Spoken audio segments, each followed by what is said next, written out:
Hey, it's a lot of shit y'all don't see behind the scenes with these interviews. I'm gonna tell y'all how I came about it, how we made it happen. This is behind the interview with Mike. Right? Yeah, yeah, yeah, yeah, yeah. Mike on the track, he going ape shit. I wake up, pop a perk, but I threw up cause I ain't ate shit. Pull up on your bitch in a spaceship. Me and the Mason stay lit, we making hits in the basement. Yeah, I ain't gonna lie, man. This interview is way different from all my other interviews. To be honest, I wasn't even scheduled to interview Mike. I was supposed to interview Black Chris for Burla. Me and Black Chris had talked and we had scheduled to link up that day for the interview. I was like, shit, man, I already had in my head that this was gonna be my last interview for the year because I was getting ready for my first ever toy giveaway. I ain't never did a toy giveaway, so shit, I ain't gonna lie, I was kind of nervous about it and I just wanted to make sure I was prepared. So I pull up to the studio, you know what I'm saying? I talked to Black Chris earlier or whatever. Me, Johnny, and Deuce, we waiting on Black Chris to pull up. So I call him, I was just like, bro, you bullshit, man. You ain't trying to do no interview, man. Like, where you at, bro? You supposed to be up here at this time. And then he ended up FaceTiming me. When he FaceTimed me, he was at the tow lot. And he had told me that he was unable to come at the time. So I'm sitting there waiting. And you know, when I'm ready to do an interview, I'm ready. So I look at Johnny and I tell him, I'm like, man, I want to do an interview bad, bro. Like, I came to do an interview, you know what I'm saying? Y'all pulled up. I don't want to waste y'all time. Like, I'm trying to do an interview. And then Johnny and shit, he just looked at me. He was like, hey, man, yeah, you want to interview Mike? And then, of course, like I heard of Mike, I knew who he was. I knew he only had like 2 videos. I think Beat the Case was out, and I think 3 Days Straight just came out. Oh yeah, and the Split the Bitch. He had the Split the Bitch song out too. But prior to rap, I already heard of Mike in the streets. Even though me and Johnny only been working together a little over 8 months, I still took what he said into consideration. And it was like automatic for me, like it was a no-brainer. So I'm like, all right, man, fuck it, come on, tell him pull up. So Johnny called him. Johnny asked, do he want to do an interview with DJ Jerry? And I can't really tell what he's saying, so I asked Johnny to give me the phone. And I told him, I said, man, what up, man? What's happening? You know what I'm saying, bro? You trying to pull up and do an interview? And I don't remember exactly what he said word for word, but I just remember him sounding real puzzled. Like he was real puzzled and confused. And he told me he was around the corner. He was on his way. So Mike pull up and he got Looney Baby with him. And this nigga came in with some fucking nachos from Alliance across the street on 35th, bro.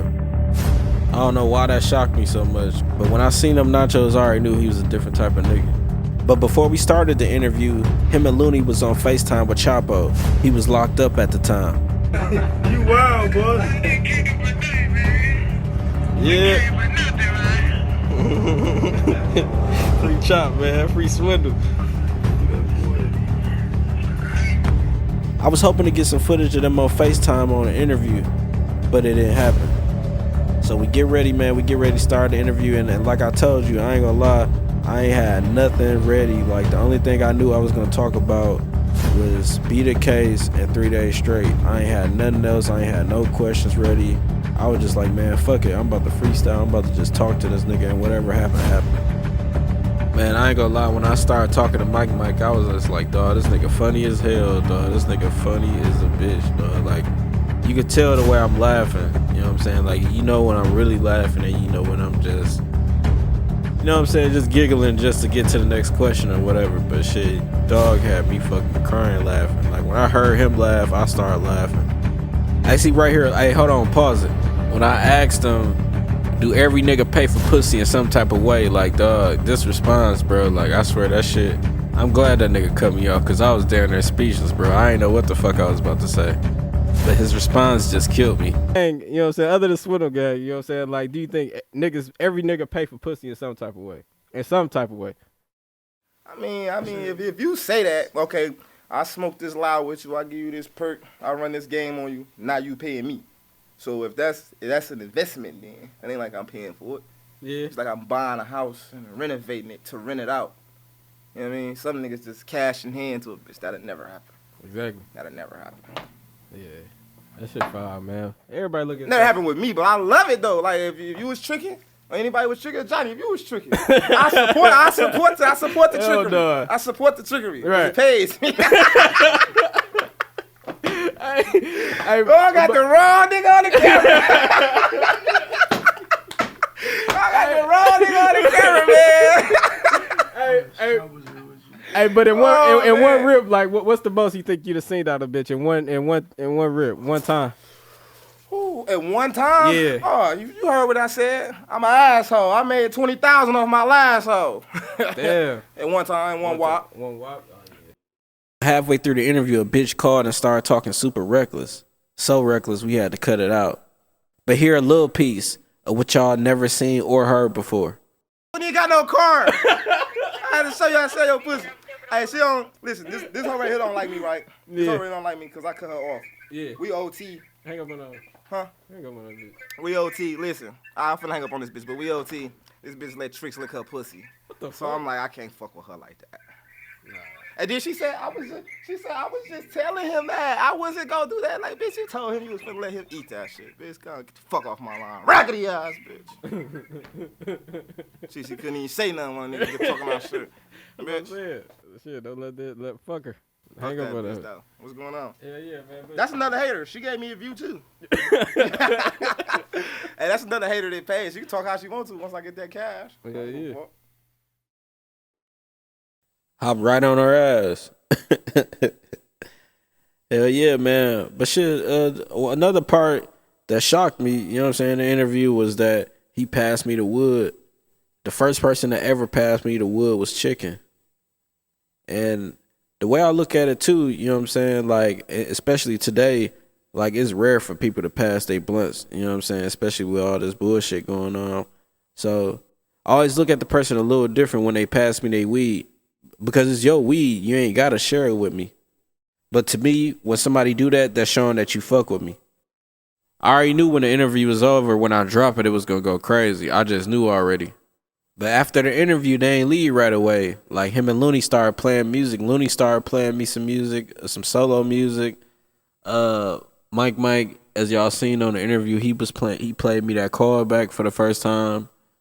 And he was playing me all type of shit. They played Big Timers, and that shit went fucking nuts. Pull up in my Finn coupe, I used to have that Charlie though. Used to. Big bands, I could put your daddy on. Your bitch came through without no panties on. I ain't tryna scuffle, I'ma bust if I got bellies on. I been woke for 3 days straight getting my addy on. 200 shots are better when we chillin' on the patio. Street nigga, but I serve my pops in the alley though. My bitch stay in her place, she know I smack her daddy though. Like, I was just like, dawg, this shit cold as a bitch. Like, I don't know who said it. You know what I'm saying? I don't know if it was Mike. I don't know if it was Looney. I don't know who said it. I don't know if it was Johnny. I don't know if it was me. But I know somebody said, man, y'all need to shoot a video to this shit. After they picked the song, they started shooting right then and there.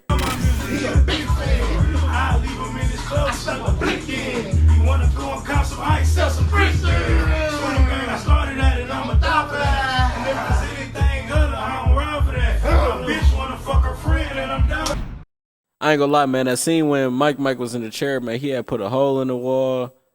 Like, he had went fucking crazy, dog. Like, he was spinning around or sliding or something, and then he had put a hole in the wall, dog. That shit was crazy. But I ain't gonna lie, when I dropped the interview, the responses I was getting was crazy. Everybody was saying, who is Mike? Man, this interview is funny. That's your best interview. You need to do more interviews like this. And the video went just as crazy. Big Timers right now is like at 500,000. And they still played it in the clubs in Milwaukee till this day. This was the first time I did a spur of the moment interview. And it turned out to be one of the best interviews I ever did. After this, me and Mike linked up and I did his first 3 mixtapes. The rest is history. As of today, he's a successful artist. And his fans are growing by the day.